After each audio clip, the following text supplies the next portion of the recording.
Siyanibingelela bazalwane egameni lenkosi yethu uJesu Kristu, oyinkosi nomsindisi, onguyena umkhululi wawo wonke amaketango obumnyama abantu abadanguza kubona ngenkani emhlabeni. Uyena umsindisi walabo ababoshiweyo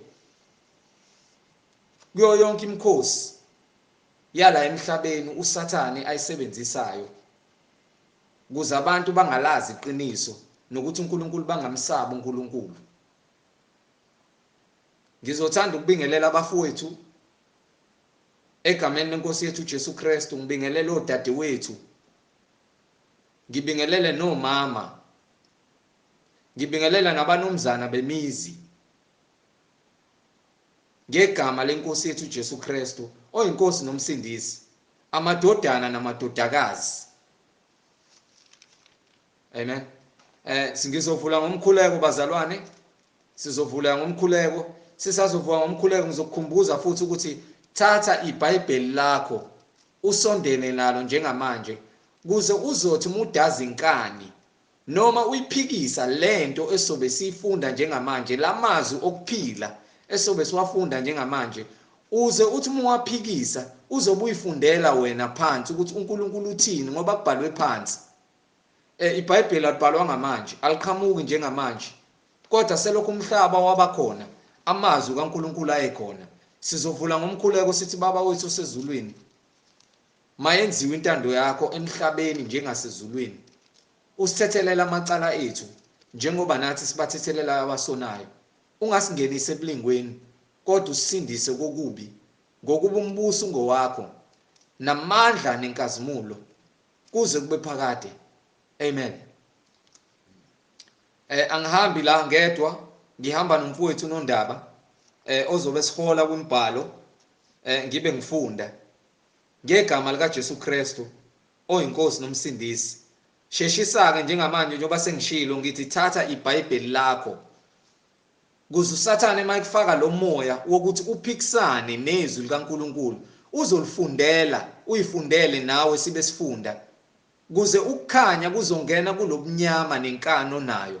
uNkulunkulu akukhanyisele kuze uzosindiswa kule ndlela ohlezi kuyona ewubumnyama, ngoba yena uJesu Kristu ukukhanya uzele ukuthi mina nawe nawo wonke umuntu ophila ngaphansi kwelanga asindiswe, afinyelele kulazini iqiniso. Mayibonge inkosi uJesu kuze kube phakade. Nondaba, over to you baba. Amen. Siyanibingelela bazalwane egameni lenkosi yethu uJesu Kristu, engumsindisi, umnini mandla wonke, yena ophezu konke. Amen.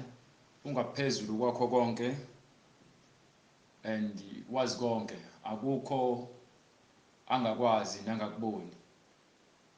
Wazi imicabango nemidlinzo, wazi isiqalo nesiphetho. Abantu bayazibuza ukuthi kungani uNkulunkulu ayekelele abantu ukuthi bahlupheke kanje. Ukuthi uNkulunkulu akabathanda abantu bakhe. Why uNkulunkulu mina? Why uNkulunkulu mina? Lokhu uNkulunkulu mina that. Konke abantu bayalwa ngaphakathi, akukho ukuthula. Abanye sebeze bazinikela ekutheni bangamsabi uNkulunkulu, bangabi nandaba noNkulunkulu, bazibize ngoNkulunkulu bona noma bathi banoNkulunkulu babo eceleni. Lo uNkulunkulu ophezu kwakho konke ngoba yakabonakali, bathi abanandaba naye, bakholelwa into ebonakalayo bona. Kusho ukuthi uNkulunkulu mengabonakali akekho, aka-exist noma akazabe khona. Kodwa-ke uNkulunkulu sibheka amandla akhe nemisebenzi yakhe ayenzile ukuthi akwazi ukuthi adale izulu nomhlaba, mesadale nakho konke okuphakathi, aphinde azi konke ngomuntu. Nencwadi iyasho-ke ithi isiwula sithe enhliziyweni yaso akekho uNkulunkulu. Bakhohlakele badonguze kumnyameni.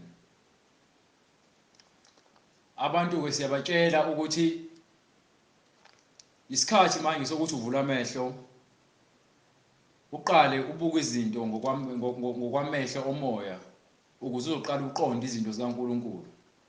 Ngoba uma usafuna ukwenza izinto ngokwenyama uNkulunkulu ngeke uze umqonde futhi ngeke uze umazi ukuthi usebenza kanjani. uNkulunkulu uthande izwe waze wanikela ngendodana yakhe. Yabona uma umuntu uthande izwe. Hallelujah, glory to God. Amen. uNkulunkulu uthande izwe waze wanikela ngendodana yakhe okukuphela kwayo ukuthi izosindisa. Leyo ndodana leyo uNkulunkulu wayehleli kuyona. So uma ukuthi awulibona uthando lwaNkulunkulu sizama khona ukuthi sikhombise amandla nothando lukaNkulunkulu ngokuba asishumayeleli ukuthi thina uthola izibusiso zemali nezibusiso zokuceba.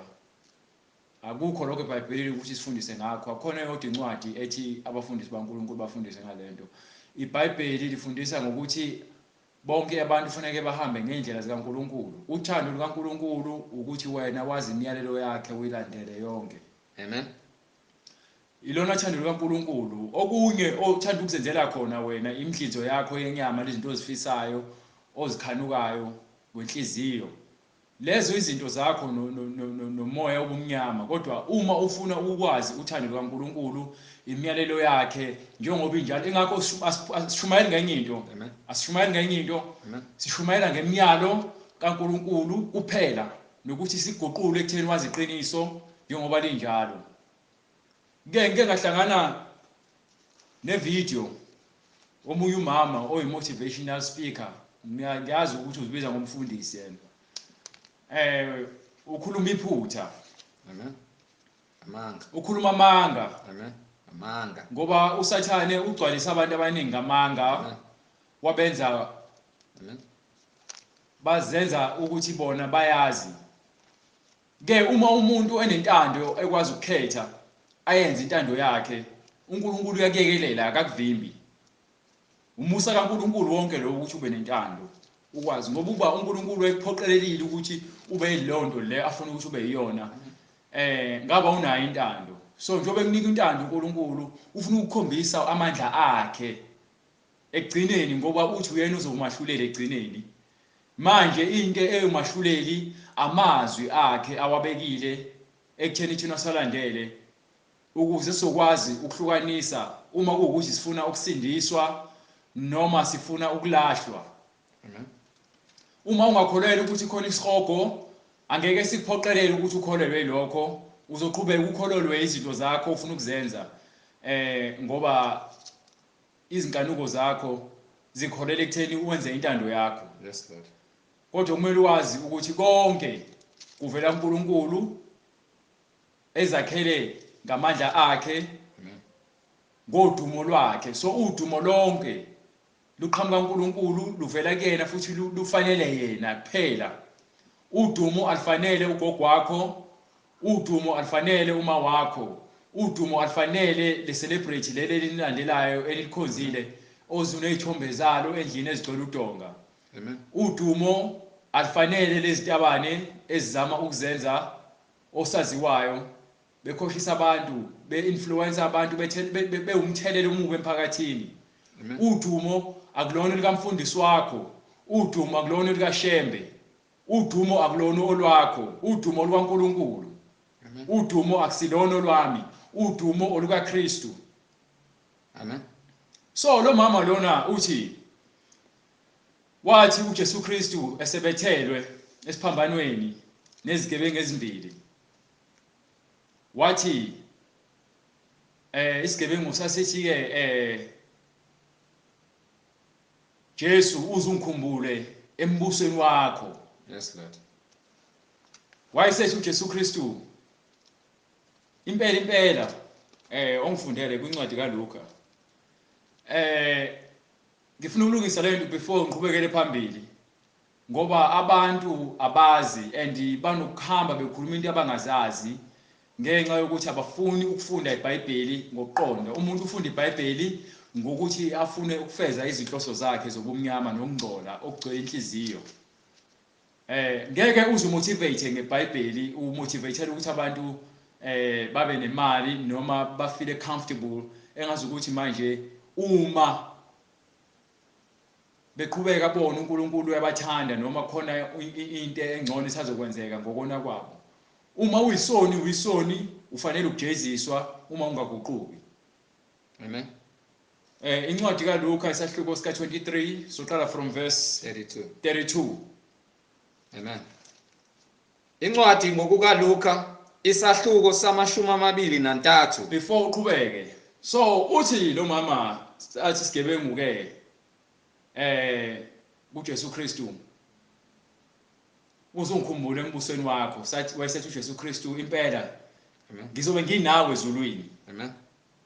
Futhi uJesu Kristu wathi haleluya wathi uJesu Kristu mefa wasevele shona ezulwini futhi uJesu Kristu akashonanga phansi. Yes Lord.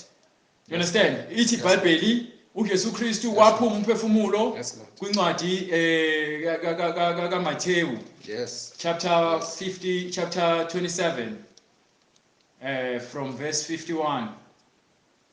uJesu Kristu wakhala wathi Eli samapasteni okusho ukuthi ngokuvunyushwa uNkulunkulu wami ungishiyelani na? Yes Lord. Yayithola? Yes Lord. Kepha ngehora lesishagalolunye incwadi ngokukaMathewu isahluko sama-27. Yes sir. Ivesi lama-45. Kepha kusukela ngehora lesithathu kwabamnyama emhlabeni wonke kwaze kwaba ihora lesishagalolunye. Kepha ngehora lesishagalolunye uJesu wamemeza ngezwi elikhulu wathi Eli Eli lama sabachthani, okungukuthi Nkulunkulu wami ungishiyelani na? Abanye kwababemi khona bekuzwa bathi lo ubiza uEliya. Masinyane omunye kubo wagijima wathatha ilula waligcwalisa ngovinika walihloma emhlangeni wamphuzisa. Kepha abanye bathi yeka sibone uma uEliya eza kumsindisa. uJesu wabuye wamemeza ngezwi elikhulu wafa.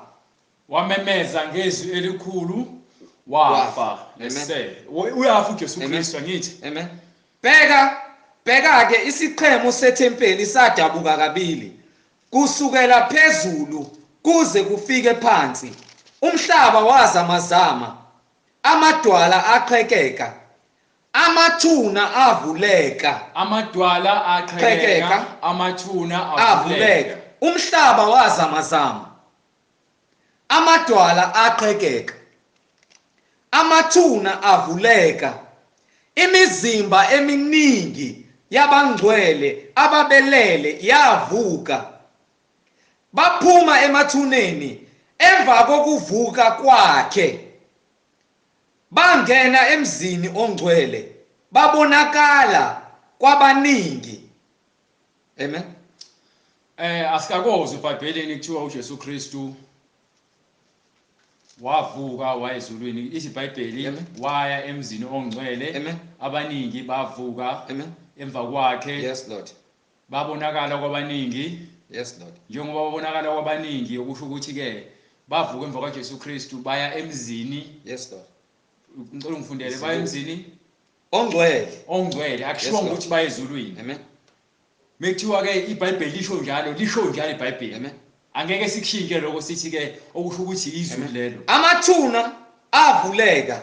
Imizimba eminingi yabangcwele. Imizimba eminingi yabangcwele ababelele yavuka. Baphuma emathuneni emva kokuvuka kwakhe.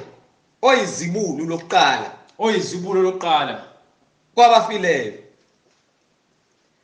Babonakala kwabaningi. Lokho kubhalwe phansi. Yes Lord. baphuma emathuneni emva kokuvuka kwakhe bangena emzini ongcwele babonakala kwabaningi. babonakala kwabaningi. Amen. That's a testimony. Incwadi mehlo wangeso imisa kanje sithi kwenze kanjalo. Waphuma umoya wakhe. Yes, Lord. Washona phansi.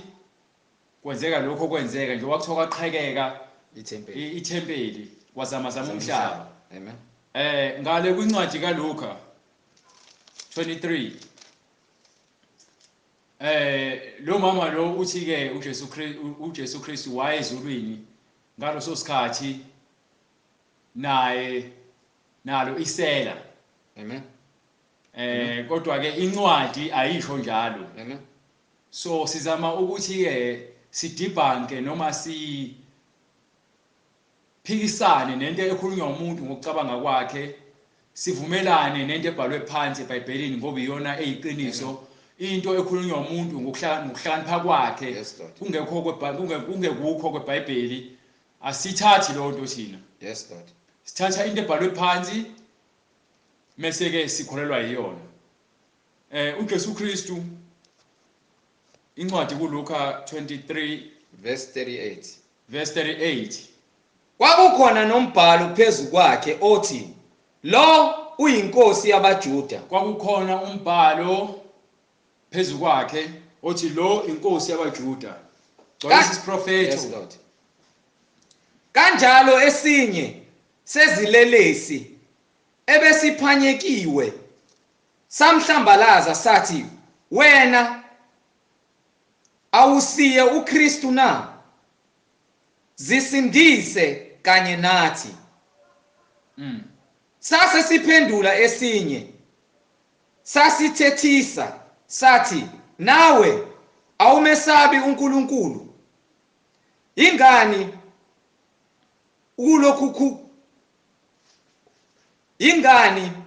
ukulokhu kulahlwa nawe na?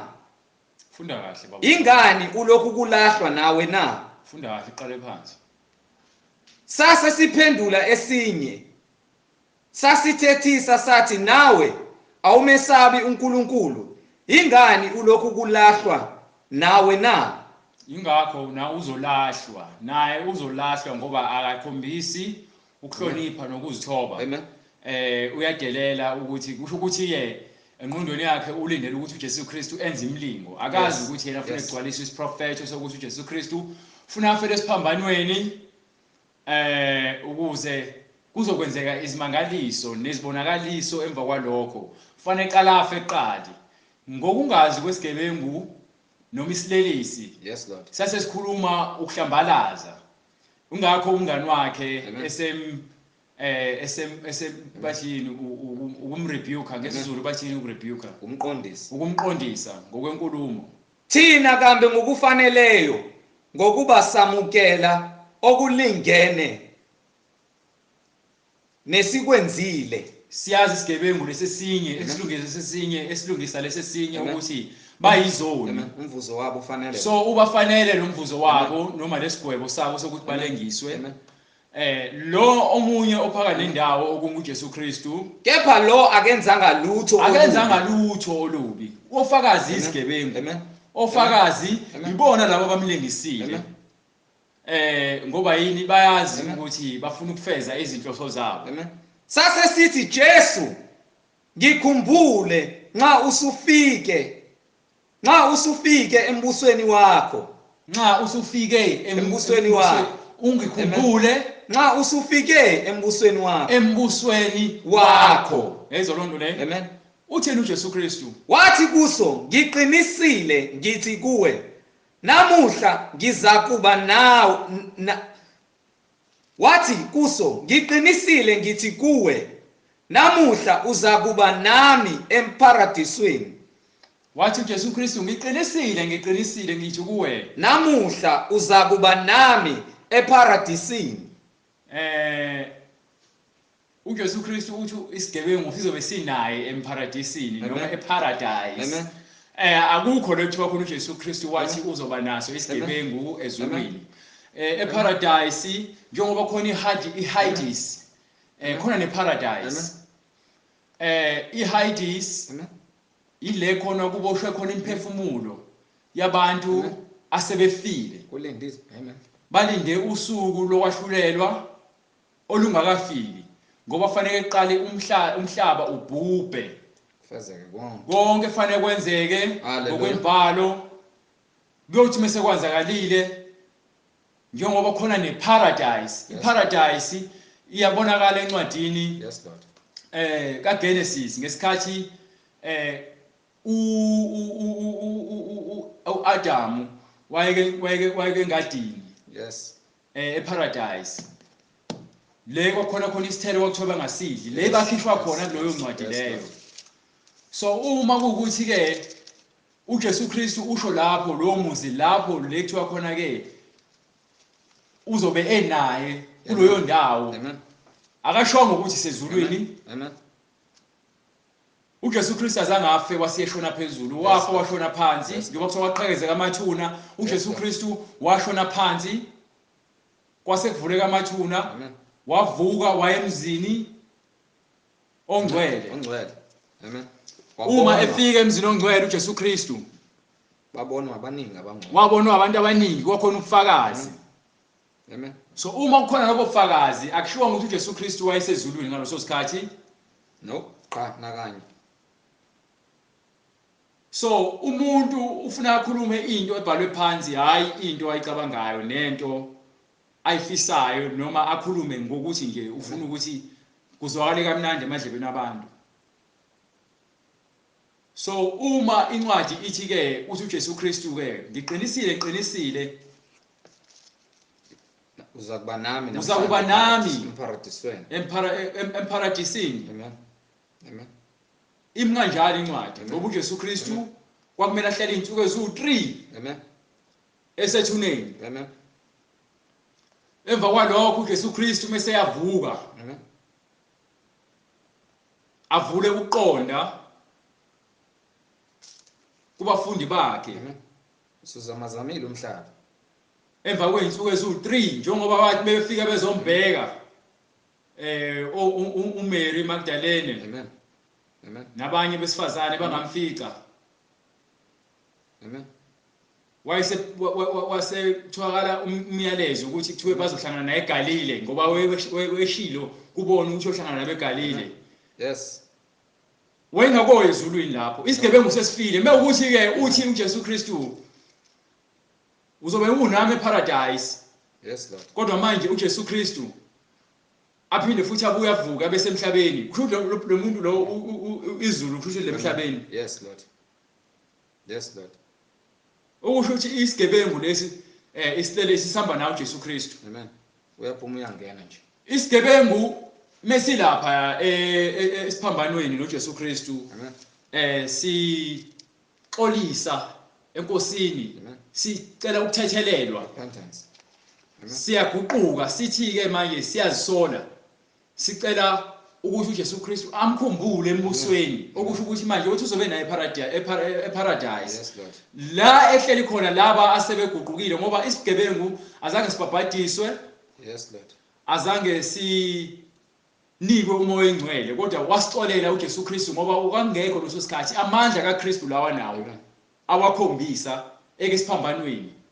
Njengoba lo munye adelela asimazi ukuthi indlela yakhe iyaphi ngoba kushiwonga ukuthi ke yena uyaphi, kodwa ke ngokweBhayibheli lithi izigebengu azingene ezulwini. Kodwa uma uguquka lento ngifuna ukuzama uyithole nawe ukuthi ke wonke umuntu ufanele aguquke endleleni yakhe embi ukuze athole ukuxolelwa. Kodwa ngokosiko lweBhayibheli uJesu Kristu wathi sevukile ekufeni, wathi kubafundi bakhe abahambe baye kuzo zonke izizwe. Hambe kwincwadi kaMarku chapter 16 verse 15. Mark chapter 15 verse 16. 16:15. 16:15. Hallelujah. Wayesethi kubo, incwadi ngokukaMarku isahluko seshumi nesithupha, ivesi leshumi nesihlanu, chapter 16 verse 15. Wayesethi kubo, hambani niye ezweni lonke hambani niye ezweni lonke nishumayele ivangeli nishumayele ivangeli kukho konke okudaliweyo kukho konke okudaliweyo okusho ukuthi manje uJesu Kristu usebanika umyalelo into ekumele bayenze. Amen.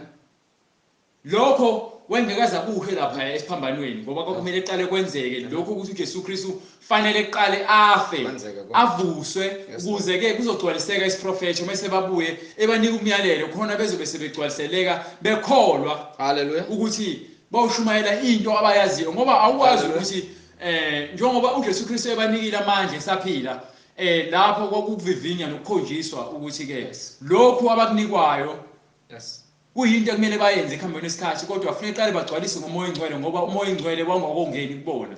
Umoya engcwele wawuKristu uKristu wayehamba nabo ngaleso sikhathi okusho ukuthi ke kwakumele eqale afe mase avuke abavula uqonda mase akhushulele phezulu mase balinde isiphiwo sikamoya engcwele mase leso siphiwo sesibuyile sangena kubona sebezokwazi ukuqala bahambe ngoba akushongo ukuthi uJesu Kristu ke hambani manje uthe kwincwadi kaLuka chapter 23 verse 46 qala lapho bavula uqonda wayesebatshela ukuthi hambani qala eJerusalema nilinde isiphiwo sikamoya oyingcwele ozokwehla phezulu lo moya lowo yibona lo ozobe usumgcwalisa emva kwaloko bese nihamba ke niyofundisa abantu ngoba imithetho wonke ezulwini nasemhlabeni unikwe mina sengithuma nini ukuthi hambani ke manje nobafundisa abantu ezizweni zonke nishumayela ivangeli nibabhabhathise okholwayo abhabhathizwe abhabhathiswe uyakusindiswa so ngesikhathi lapha esiphambanweni kwangeke kwenzeke lokho. Amen.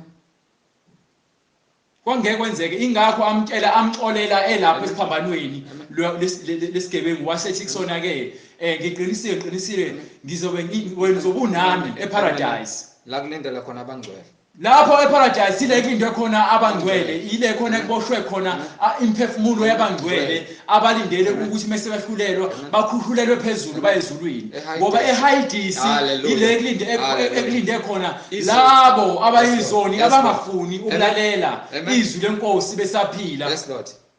Yes Lord.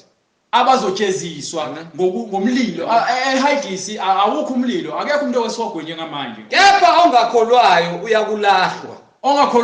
uyakulahlwa akekho umuntu okeHades okesihogweni manje umuntu weHades mawukuthi uyaphuza utshwala eHades ulinde lapha estation uyaphuza khona. Hallelujah. Uma kuukuthi uyafeba yes Lord ulinde nako ukufeba kwakhe eHades. Yes Lord. Uma kuukuthi umbulali ulinde nako ukubulala kwakhe eHades. Yes Lord. Uma uyisidakwa ulinde nako ukudakwa kwakho lapha eHades.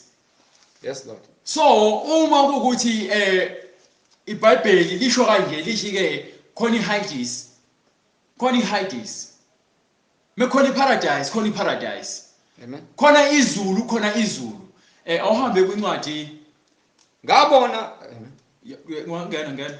ngabona abafile before ufike lapho ngifuna sidlule khona ngoba angije manje uhamba uyibambe kahle impela hambe kwincwadi ya Peter chapter 2 verse chapter 3 2 Peter chapter 3 from verse 10 ngifuna nje ukuthi Petro wesibili sahluko sesithathu bazalwane so qala kwiverse ayikho into ebhalwe eBhayibhelini esingayeqa kufanele yonke into silandelanise ngama-step sazi ukuthi yini kumele yenzeke ukuze kwenzakaleni. Yes Lord. So isigebengu sike paradise. Yes Lord. uJesu Kristu usezulwini. Yes Lord. Incwadi ngokuka Johane ngencwadi kaJohn mengaphosisi ithi chapter 3 verse 16 incwadi kaJohn ungayikhona ngizoya khona nje ngifuna ukuthi wena uyibambe khona ngoba ngifuna ukuthi ngiqondise. Amen.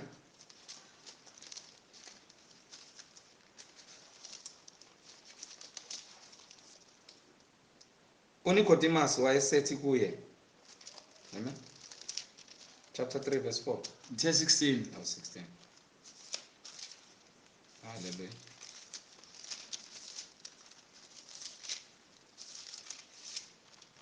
Amen.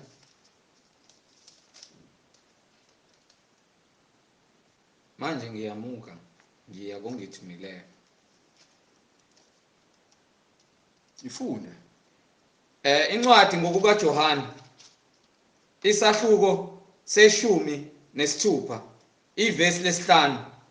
Manje ngiyamuka ngiya kongithumileyo.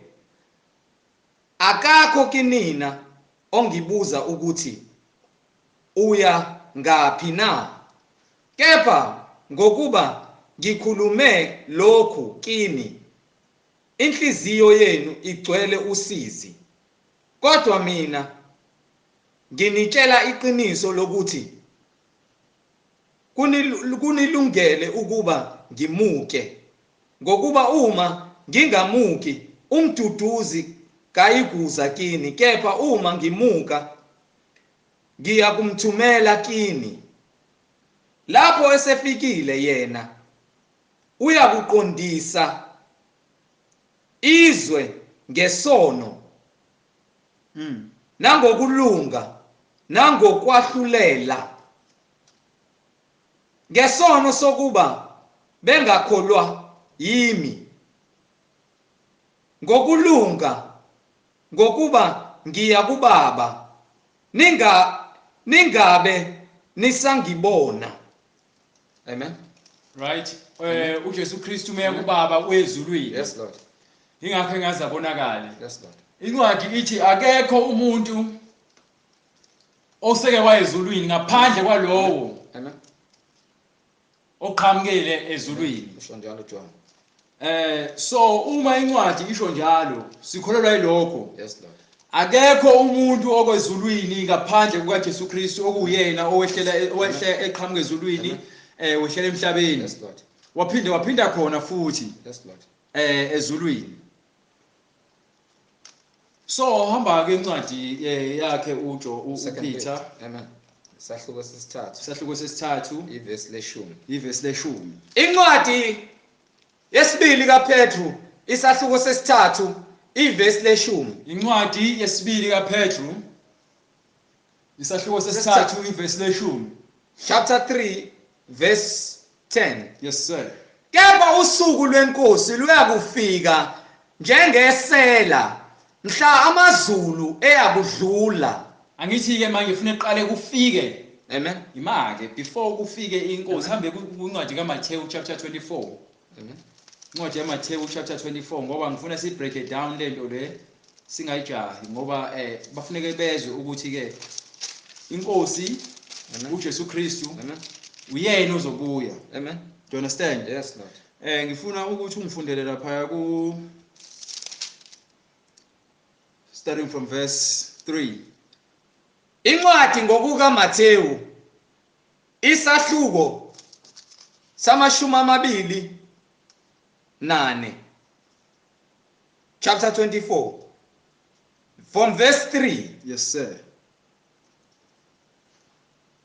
Esahlezi entabeni yeminqumo abafundi beza kuye bebodwa bathi sitshele ukuthi lokhu kuya kuba nini, nesibonakaliso sokuza kwakho nesokuphela kwezwe siya kuba nini na? uJesu waphendula wathi kubo, qaphelani ningadukiswa muntu, ngokuba kuyakuza abaningi ngegama lami bathi mina nginguKristu, badukise abaningi. Niyakuzwa izimpi namahemuhemu ezimpi. Bhekani ningethuki, ngokuba kumelwe ukuba kwenzeke, kepha ukuphela koba kungakafiki. Ngokuba isizwe siyakuvukela isizwe, nombuso uvukele umbuso, kube khona indlala nokuzamazama komhlaba, izindawo ngezindawo. Kepha konke lokhu kungukuqala kwemihelo. Uqala kokuhlupheka. So yonke lento le kufanele yenzeke Amen. before kubuye uJesu Kristu noma kuphele umhlaba. Yayizwa lonto leyo. Amen. Incwadi imuphuma kuya nalo ncwadi leyo uhambe uyongifundela lapha ku verse uzoqala ku verse 23. Yes, Lord. From verse 23. Khona uma umuntu ethi kini, bhekani, nangu uKristu, noma nanguya, ningakholwa. Uma khona abantu abaqhamukayo bethi nangu uKristu nangu ya singakholwa. Ningakholwa. Uma kukhona umuntu noma ngabe kuphi oqhamukayo athi uKristu noma uyindodana kaNkulunkulu, lo muntu ngeke simkholwe ngoba sitsheliwe ukuthi uJesu Kristu uzoqhamuka kanjani. Siyazi ukuthi uJesu Kristu uzofika kanjani. Akekho umuntu ongasikhohlisa and siyazi ukuthi yini eqale kumele yenzeke ukuze umhlaba ubhubhe. Lapho singajahile and ingakho sithandaza sithi ke sithandazela nawe ukuthi uthinteke enhliziyweni uphenduke usanesikhathi ukuze ungeze ubhubha ngoba umhlaba bese ubhubha ngeke uze wazi njengoba ulokuzwa abantu bekutshela nje. Indodana yomuntu iyofika njengonyazi. Hallelujah. Ukuza kwayo iyokwenza yonke into iyoshesha. Yizwa lonto ngoba ithiwa iyofika njengesela. You understand? Amen. Awufunda uqhubeke. Ngokuba kuya kuvela oKristu bamanga nabaprofeti bamanga. Yebo. Baveze izibonakaliso ezinkulu nezimangaliso ukuze badukiswe nabakhethiweyo. Ukuze badukise nabakhethiweyo. Yes sir. Uma kungenzeka Amen. Funda kahle. Ngokuba kuya kuvela oKristu bamanga nabaprofeti bamanga baveze izibonakaliso ezinkulu nezimangaliso ukuze badukiswe nabakhethiweyo uma kungenzeka. Abakhethiweyo. Uma kungenzeka. So over 25 uthini? Amen. Bhekani, senginitshelile ngaphambili. Usesitshelile before kwenzeke. Yayizwa lonto le? Yes Lord. Ukuthi nanto ekumele yenzeke. SinoKristu abaningi manje abantu abazenza uNkulunkulu. Sinabantu abaprofeti bamanga.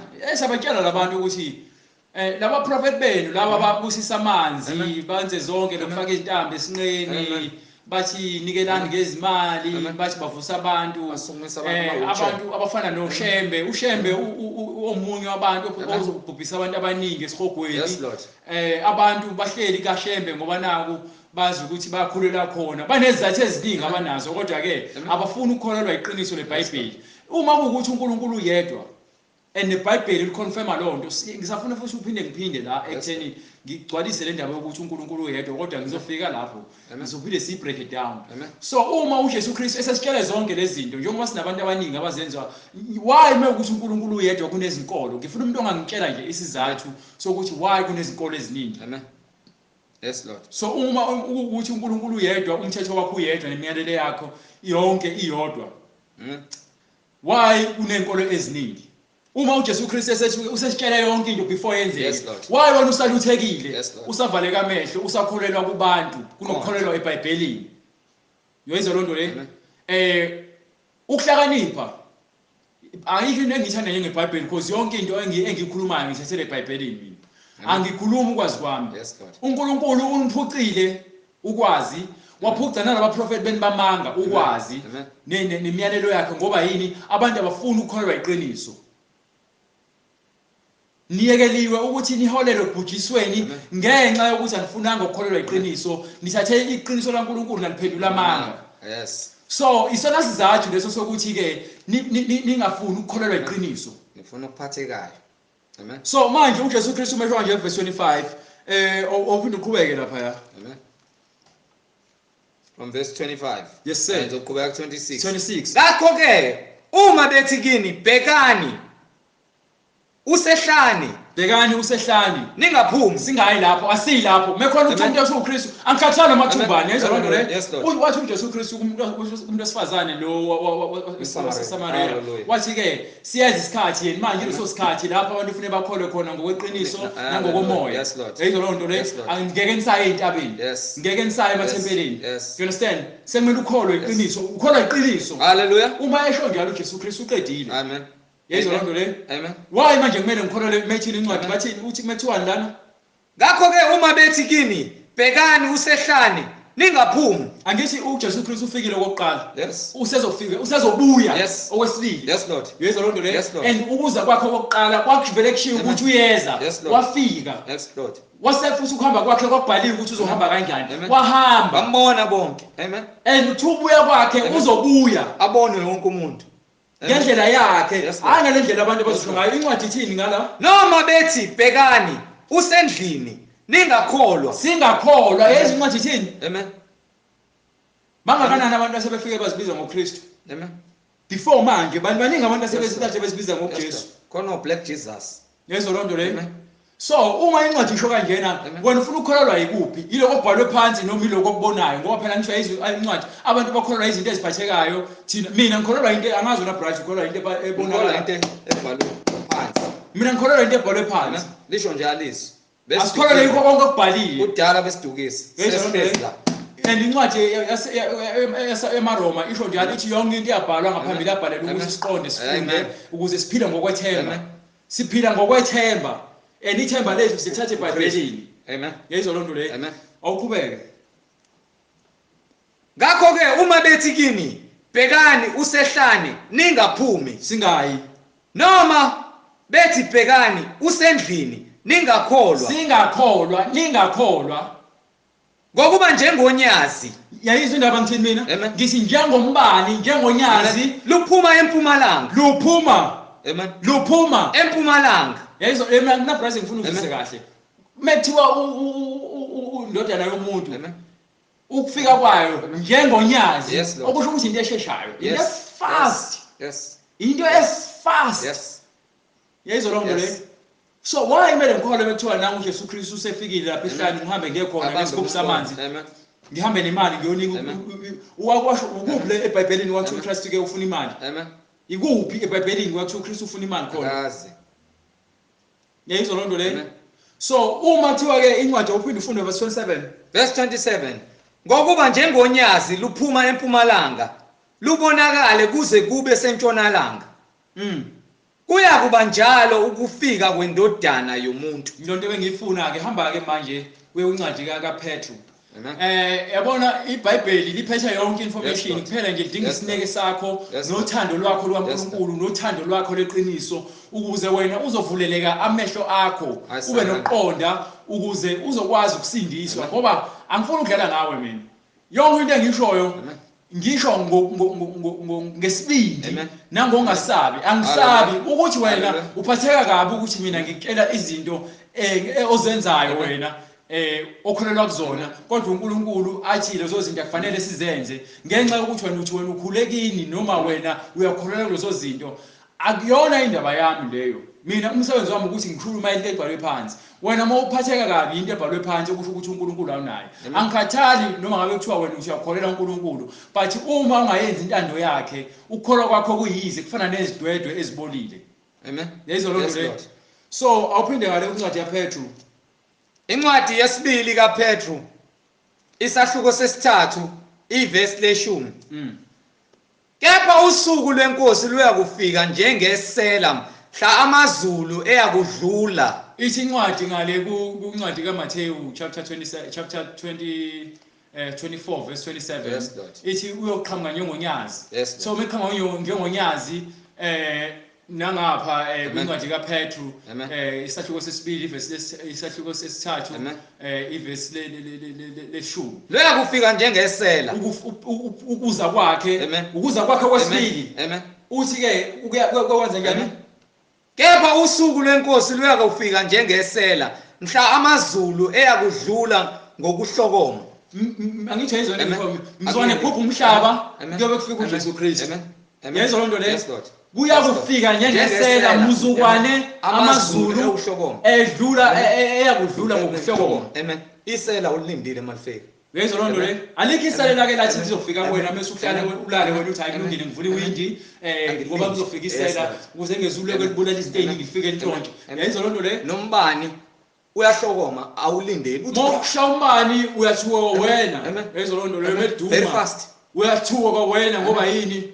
Awusuke ungalindele ukusaba ukhombisa bona amandla kaNkulunkulu. Hallelujah. Ukuthi amandla kaNkulunkulu angakanani. Yes, Lord. So uma incwadi ithi ke umhlaba uyakudlula Amen. ngokuhlokoma. Amen.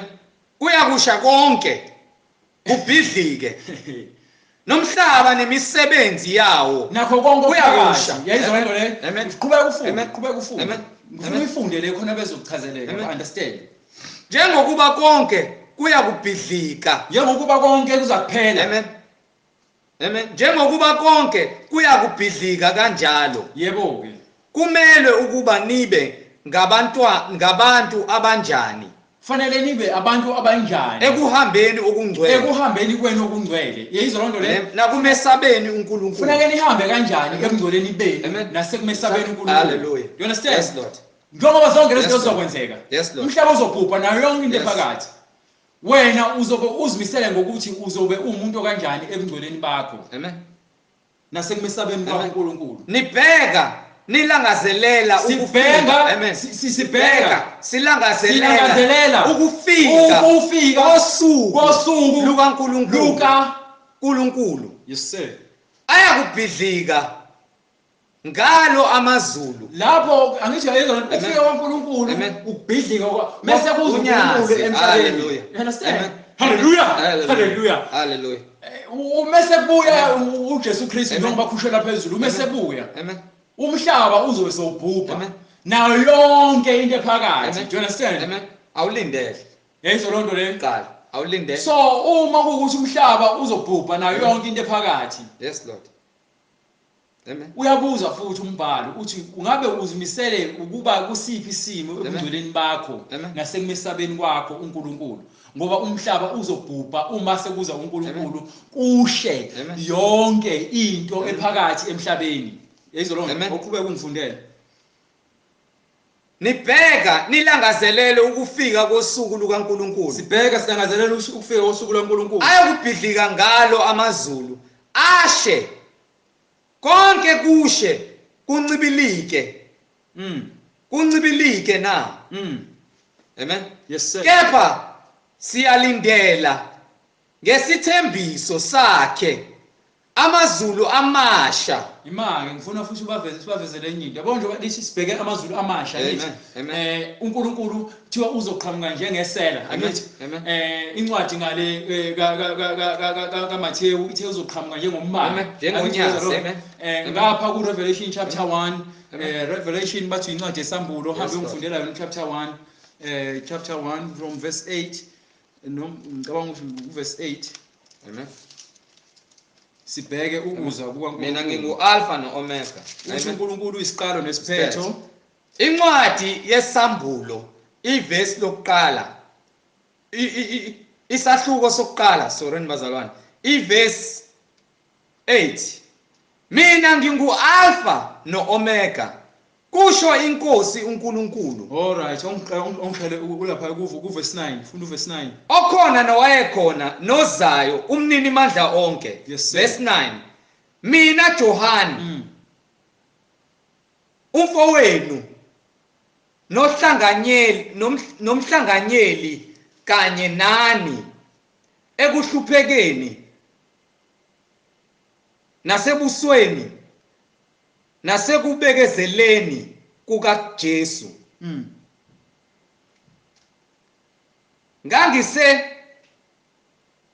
Ngangisesiqhingini esithiwa Awuhamba lapha verse 7. Amen. Hallelujah. Sibheka Verse ngifuna sibheke ukuza Amen. kukaJesu Amen. Kristu ngencwadi yesambulo. Angithi ngale kwincwadi yaMathewu ithi njengombani, kwincwadi kaPetru ithi ke njengesela. Ngapha kwincwadi yesambulo chapter 1 verse 7 or isahluko sokuqala verse lesikhombisa. Bhekani uyeza namafu namehlo onke ayakumbona.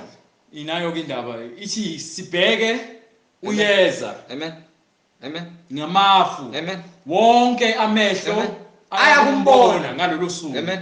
Nabo abamgwazayo nezizwe zonke zomhlaba ziyakulila ngaye. Okay. Amen. Ngale kwincwadi kaPetru. Amen. Ithi sibheke izulu elisha nithi. Amen. Yes. Kulezulu elisha silibhekile asike sizwe. Kepha silindele ngesithembiso sakhe amazulu amasha nomhlaba omusha nomhlaba omusha. amen okukhona kuwo ukulunga Ngisho yizolo lonto le sesikhuluma sifuna ukubheka ke manje isambulo chapter 21 from verse 1 sibheke amazulu amasha. amen Ngoba yonke into ibhalwe phansi ukuze sazi ukuthi yini esilindele, yini esibhekile, yes Lord yini ezokwenzakala ngendlela ekubhalwe ngayo eBhayibhelini. amen Yes sir. isambulo Angithi umhlaba usubhubhile. yes Sesibheke amazulu amasha, incwadi kaPetru isho njalo. Amen. Ithi sibheke amazulu amasha. Yezwa indaba. amen nencwadi yesambulo Incwadi yesambulo chapter 21 Amen. verse 1. amen chapter 21 verse 1 Yes, sir. hallelujah kase ngibona izulu elisha nomhlaba omusha ngokuba izulu lokuqala nomhlaba wokuqala udlulile nolwandle alusekho ngabona umuzi ongcwele iJerusalem elisha Wabona umuzi ongcwele iJerusalema elisha. Wehla. Into yintsha. amen Umhlaba omdala Amen. ubhubhile amen amen nakho konke okuphakathi. amen Sesibheke izulu elisha, ulwandle alisekho ulwandle nelanga nenyanga Amen. nezinkanyezi Amen. konke kushile Amen. kubhubhile akusekho. Konke akusekho. amen Yezwa indaba. amen ngabona umuzi ongcwele Abona umuzi ongcwele iJerusalem elisha iJerusalema elisha. wehla uvela ezulwini Wehla uvela ezulwini kuba uNkulunkulu yezwa indaba. ulungisiwe Yonke into seyilungisiwe. Wathi uJesu Kristu ehamba kwincwadi kaJohane kubafundisi bakhe wathi ngiyahamba anikwazi ukuthi niye le ngiyakhona manje ngiyolungisela ngoba ikhaya likaBaba umuzi kaBaba kunamakhaya amaningi. So uhamba wawulungisa uJesu Kristu iJerusalema elisha. amen Yezwa lonto le. Amen. Ngale kwincwadi hallelujah ya Luka chapter 23 kune paradise amen kune Hades. amen yes Labo balindile abayovuswa. yes Lord Khona bezokwazi ukuthi ke kuzokwenzakalani abantu, yini ezokwenzakala ngabantu uma sekufika sekuza uNkulunkulu. Yizwo lonto sekuvula incwadi sekuvula izincwadi. Angithi izovula izincwadi bahlulelwa abantu. Ngifuna sihambe sobatshela ukuthi abaphilayo mase kuza uJesu Kristu kuzokwenza hambe kwincwadi yeThessalonika yesibili. iBhayibheli liphethe yonke information ekumele sazi ukuthi silindeleni. Ingakho singasabi ukufa. Angisabi ukufa. amen Angithuki. Amen. Ngithusa ukufa ngizofa sofa sonke. Yes, Kodwa ukufa yes, ungazi yes, ukuthi uyapi yes, okubuhlungu ilokho. You understand? Incwadi yeThessalonika chapter 4. amen Yizwo lonto le. amen Ngifuna chapter 4 noma uqala uThessalonika, sorry man. Thessalonika uqala chapter 4. hallelujah amen yes Lord Soqala phaya ku verse, ngifuna siqale ukuthi ngibheke. Qala ku verse 13. incwadi yokuqala kwabaseThessalonika Incwadi yokuqala kwabaseThessalonika. isahluko sesine Isahluko sesine. ivesi leshumi nantathu Ivesi leshumi nantathu. chapter 4 verse 13 Chapter 4 verse 13. kepha asithandi bazalwane ukuba ningabi nakwazi ngabalalayo Ithi incwadi kepha asithandi bazalwane ukuba ningabi nakwazi ngabalalayo ithi incwadi ayithandi ukuthi singazi. amen Ayifuni sibe idomu. Amen. Ayifuni isincwa sibe yihula. amen Ifuna siqonde. Amen. Ifuna sigcwale ubuhlakani bukaNkulunkulu. amen Ifuna sigcwale ulwazi kaNkulunkulu. Amen. Mawufuna mawuthi wena ufuna ukuthi ube uthole uthando lwaNkulunkulu, uze uthando lwaNkulunkulu, uzogcwala ulwazi lakhe. Amen. Nenhlakanipho kaNkulunkulu, Amen. uhambe ngendlela encane eqondile ukuze ningadukiswa ukuze ningadukiswa, ningaduki, Amen. ukuze mawufa Amen. uzazi ukuthi uyapi. Amen. Lo yini osefile uma kuwukuthi akahambanga kahle angikhathali ukuthi ngabe umthanda kangakanani. Yes. Mewuthi wesihogweni uma usindiswa wena wezulwini amen akuyona indaba yakho. yes Sonke sinikiwe isikhathi Siqedile. sokuthi sirane irace noma umncintiswano wokugijima Amen. Ukuze sithole inqhele yethu Yes, ngaphambili. Lord.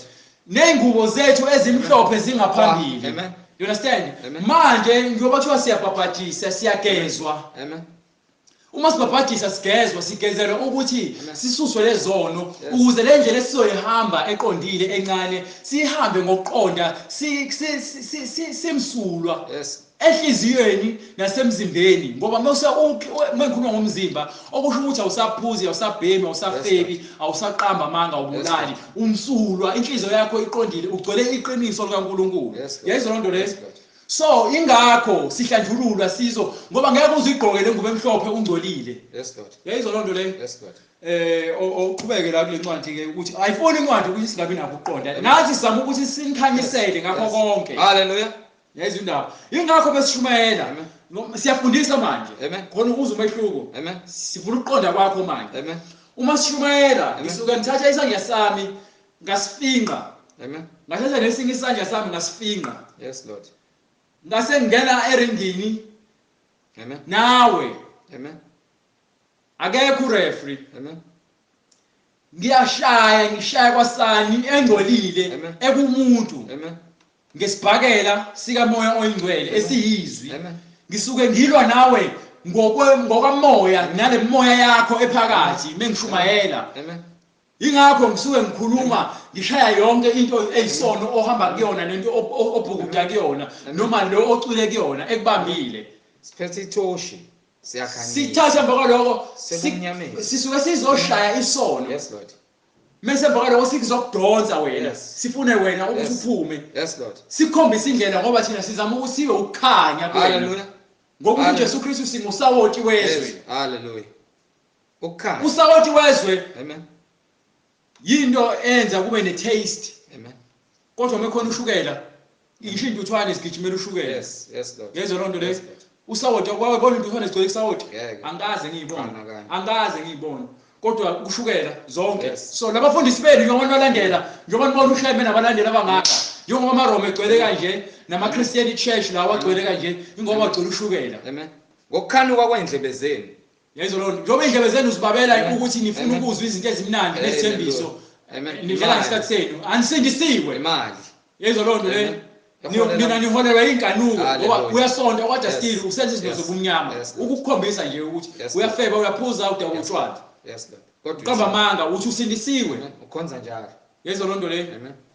ninama-uniform anginandaba ngifune i-uniform Amen. i-uniform yami kuthiwe ngaphambili le Amen. ngubo emhlophe qhwa Amen. alright so asike sizwe la ngoba sesizoyivala manje sesizwe ukuthi-ke ithini indaba Ngokuba uma sikholwa ukuthi uJesu wafa. ngokuba uma sikholwa uphinde incwadi ubacela incwadi ukuthi ayiphi Incwadi yokuqala kwabaseThesalonika isahluko sesine ivesi le-14. Ngokuba uma sikholwa ukuthi uJesu wafa wavuka ngokunjalo ke uNkulunkulu uyakubaletha nabaleleyo kuJesu kanye naye. yayizwa indaba Amen. ithini Amen. Ngokuba uma sikholwa ukuthi uJesu wafa wavuka. uma sikholwa Amen. Believe. uma sikholwa Amen. Believe. Amen. ngoba phela awuphoqelekile ukuthi ukholwe kodwa kufuneka wazi Yes. osekholwa Yes.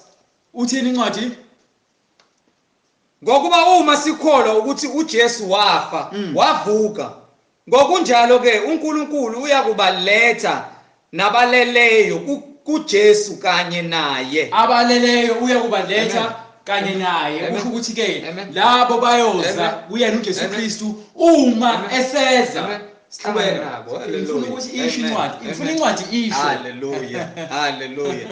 Ngokuba lokhu God sikusho kini ngezwi lenkosi ukuthi imake sikusho ngobani angithi yabona Yes. ayishiwongo umhlengi Hallelujah. ayishiwongo ubright Hallelujah. ubright uyafunda Yes. umhlengi uyachaza Hallelujah. kodwa sichaza into ebhalwe phansi Yes, Lord. yezwa lonto le Hallelujah. ithini incwadi Ngokuba lokhu sikusho kini ngezwi lenkosi ukuthi sikusho kini ngezwi lenkosi sikusho kini ngezwi lenkosi Hallelujah. ukuthi thina esisekhona thina esisaphila amen sisasele thina esisaphila sisasele kuze kube kuze kube sekufeni kuze kube sekufikeni, haleluya, sekufikeni kwenkosi. kuze yabona uma ukuthi ngiyapha manje Amen. Amen. ngiyahamba Amen. Usulela. ngiye-Hades noma ngiye-paradise. Ngiyayizwa leyo Amen. nto? Uma ngihleli ngiqhubeka ngihlale ekukholweni kwami kuze kubuya inkosi uJesu Kristu, ithini incwadi? Ngokuba lokhu sikusho kini ngezwi lenkosi ukuthi thina esisakhona sisasele kuze kube sekufikeni kwenkosi. Kuze kube kusekufikeni kwenkosi. Asikubandulula, asikubandulela Ngeke sibalandela sebeshone phansi. nempela abaleleyo. Ngeke sishona phansi. Amen. Amen. Asaye Hades. Yes. Asaye paradise. Asalindeli. Hallelujah. Amen. Hallelujah. Yes, Lord. Hallelujah. Station. Amen. Ezindaba. I see a station. No waiting Hallelujah. station. Hallelujah. Hallelujah. No waiting station. Hallelujah. Hallelujah. Hallelujah. Glory to God. Hallelujah. Glory. Hallelujah. Hallelujah. Hallelujah. Hallelujah. Hallelujah. Yes, Lord. Ngegama likaJesu Kristu elinamandla. Uma Amen. kufika isikhathi Amen. sokuthi inkosi ize Yes, Lord. kuthina Yes, Lord. Amen. sisaphila Amen. asishoni phansi. Yes, Lord. Ithini incwadi? Ngokuba inkosi uqobo iyakwehla Izakwehla ngezwi. Imake. Incwadi yazo zonke lezi ncwadi zonke ziconfirm ukuthi incwadi izokwehla, inkosi izokwehla. Yes, Lord. From Matthew Yes, Lord.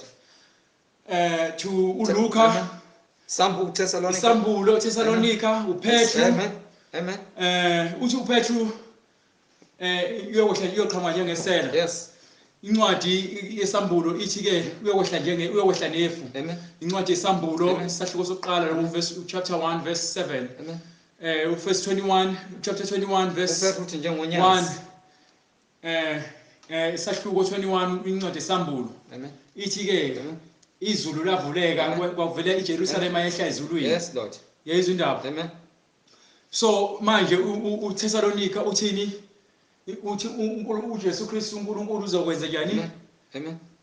Ngokuba lokhu sikusho kini ngezwi lenkosi ukuthi thina esisekhona sisasele kuze kube sekufikeni kwenkosi asikubandulela nempela abaleleyo. Ngesibalandela asebefile. Amen. Yes sir. Ngokuba inkosi uqobo iyakwehla into ngezwi lenhloko.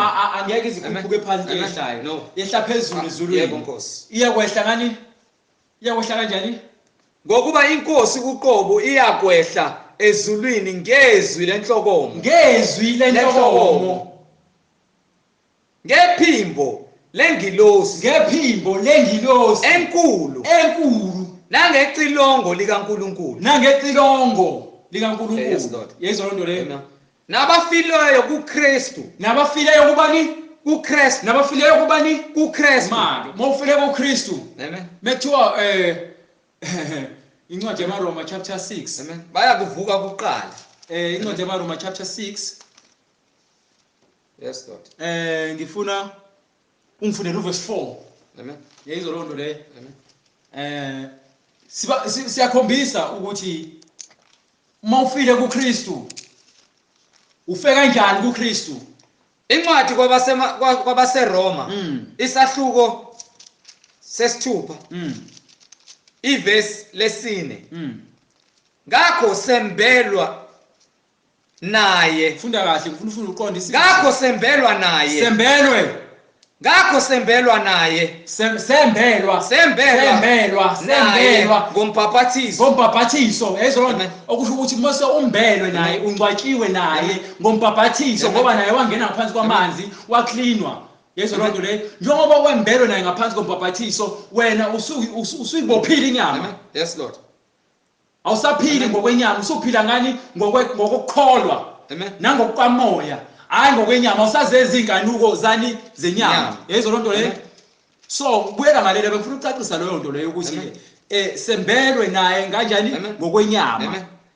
Ngakho sembelwa naye ngokubhaphathizelwa kukho ukufa ukuba njengalokhu uKristu wavuswa kwabafileyo ngenkazimulo kayise, kanjalo nathi sihamba ekuphileni okusha. Sihamba kuphi? Ekuphileni okusha. So abafile kuKristu. Amen. Ngezenzo zokuphila ngokwenyama. Amen. Bayidalwe ezintsha. Bayidalwe ezintsha. Amen. Yezwa lonto leyo. Awusaphili ngokwenyama. Amen. Hambe kwincwadi kulungile uqhubeke lencwadi yaseThesalonika sesiyafuna ukuyiphetha manje. Hallelujah. Yes sir. Verse 16. Ngokuba inkosi uqobo iyakwehla ezulwini ngezwi lenhlokomo. Yes sir. Ngephimbo lengilosi enkulu. Nangecilongo likaNkulunkulu. Nangecilongo likaNkulunkulu. Abafileyo kuKristu. Abafile kuKristu. Abafileyo kuKristu bayakuvuka kuqala. Abafile kuKristu abangcwele bayakuvuka kuqala. Abangcwele bazovuka kuqala. Yayizwa indaba. iBhayibheli Amen. lisho yonke sikholelwa lokho okubhalwe phansi. Yezwa lonto leyo. Ukubona bazohlulela. Akekho umuntu osezulwini. Mawukuthi isigebengu sikezulwini, sikuphi isidingo sokuthi umuntu mefa ashone phansi emgodini kuthiwe Hades mekuthi isihogo silungiselwe abantu abazolashwa. Yezwa lonto leyo. Ithi incwadi ke isihogo ichibi lomlilo lezofakwa khona izingilosi zikaSathane. Amen. Nomprofethi wamanga nesilo. Amen. Bazophoswa echibini lomlilo. Yes Lord. Yezwa lonto right? Yes Lord. So ithi ke mesifa. Amen. Uma uNkulunkulu ayeza manje ubhubha umhlaba thina sisaphila sizohlwithwa. Yes. Siyohlangana nenkosi emoyeni. Amen. Abangcwele abafe kuKristu. Amen. Bayovuka kuqala. Yezwa indaba. Amen. Uhambe kwincwadi chapter 20, incwadi yesambulo. Yes Lord. Uqala phaya ku verse 11. Hallelujah. Isambulo isahluko samashumi amabili. Ivesi le-11. Ngase ngibona isihlalo sobukhosi esikhulu Wasebona esimhlophe esikhulu esimhlophe. nohlezi kuso ubuso bakhe babalekelwa izulu nomhlaba. Yes sir. Akutholwanga indawo, akutholelwanga indawo. Amen. Yes sir. Ngabona abafileyo abakhulu nabancane. Kwabonakala abafileyo abakhulu nabancane. Bemi phambi kwesihlalo sobukhosi. Phambi kwesihlalo sobukhosi. Izincwadi zavulwa. Amen. Kwenzakalani emva kwalokho? Nenye incwadi yavulwa. Bavula izincwadi. Nenye incwadi yavulwa. Ngeyokuphila. Nabafileyo bahlulelwa ngalokho. Lento engishoyo. Ngithi yezonto le thiwa ke abancane nabakhulu. Amen. Amen. The great and small. Bahlulelwa ngencwadi yokuphila. Kwasethiwa nabafileyo. Amen. Nabafileyo. Amen. Bahlulelwa ngalokho okulotshiwe ezincwadini. Amen. Njengokwemisebenzi yabo. Qhubeka. Nolwandle lwakhipha abafileyo. Bonke abafela olwandle. Amen. Ababegunya izilwane. Amen. Nokufa neHades. Nayo ke indaba yayizwa. Nokufa neHades. Yayizwa indaba. Kwakhipha abafileyo. Yayizwa indaba. Ababekukho baboshiwe eHades abantu abafile bengamazi uNkulunkulu. Baboshiwe lo mphefumulo leyo iboshiwe eHades isazokwahlulelwa nolwandle njengoba kuthiwa lakhipha abafileyo. Amen. Nabafileyo nabaseHades bakhishwa bazokwahlulelwa. Amen. Na into ephumayo la. Asizwa kodwa beparadise. Unganithiwa abangcwele bazovuswa kuqala. Amen. Sebevusiwe bona.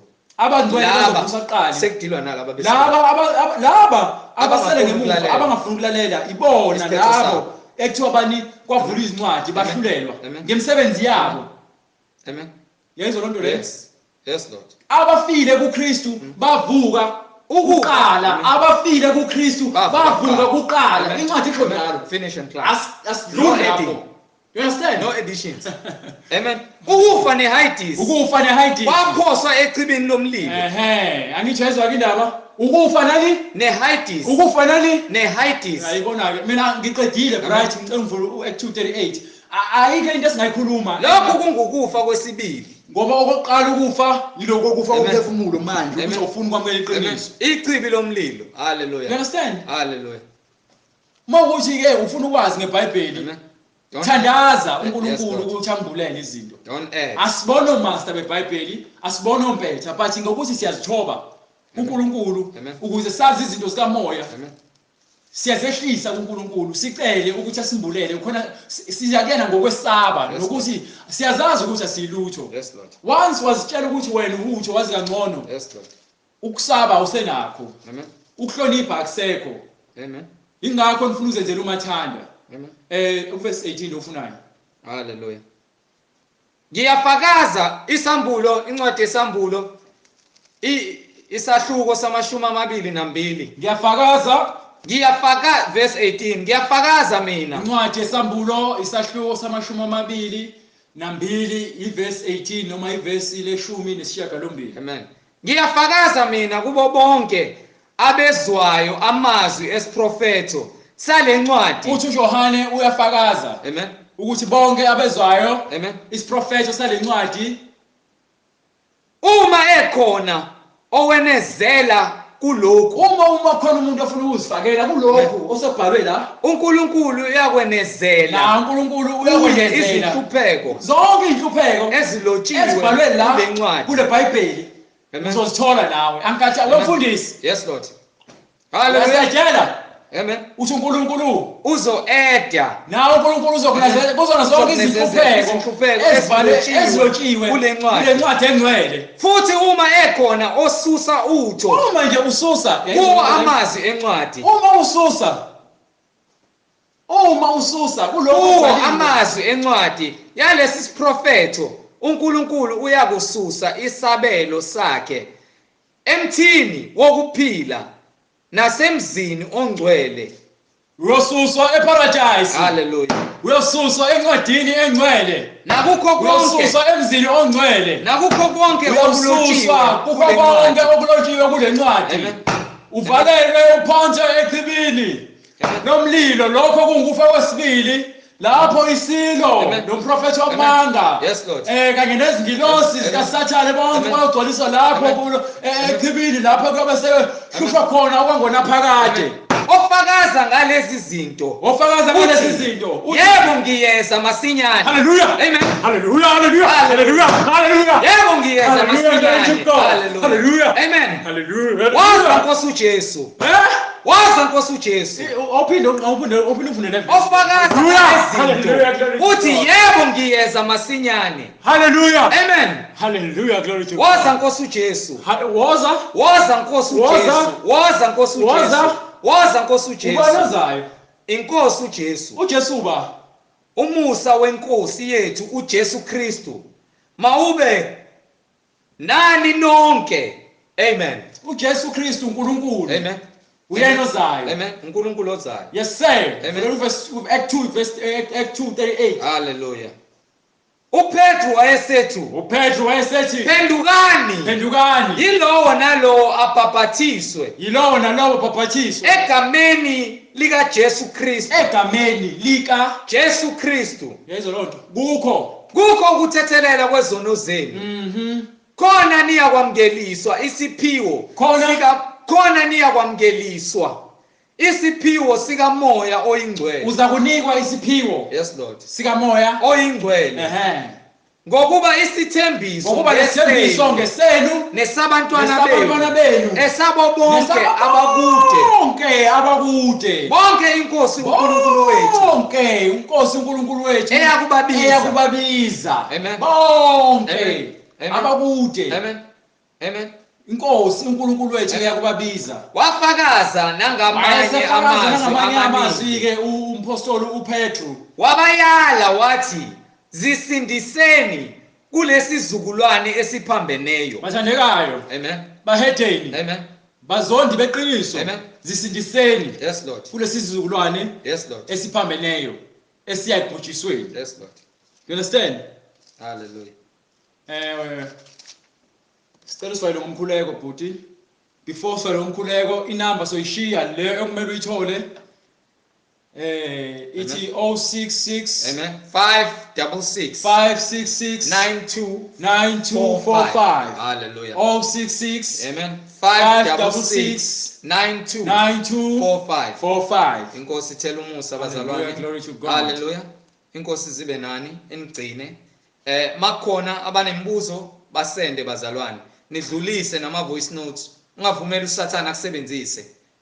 Ngegama lenkosi yethu uJesu Kristu kuze kube phakade.